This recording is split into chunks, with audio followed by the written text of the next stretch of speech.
জাতিসংঘের সদর দপ্তর কোথায়? নিউ ইয়র্কে। পৃথিবীর বৃহত্তম বদ্বীপ কোনটি? বাংলাদেশ।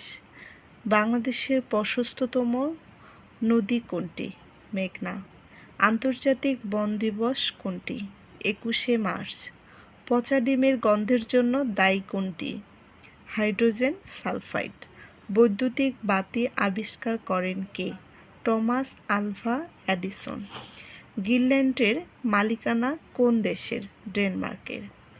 ভাষার চর কোন জেলায় অবস্থিত? নোয়াখালীতে অবস্থিত। ফরাসি বিপ্লব হয়েছিল 1789 সালে। মালয়েশিয়ার মুদ্রার নাম কি? রিঙ্গিত।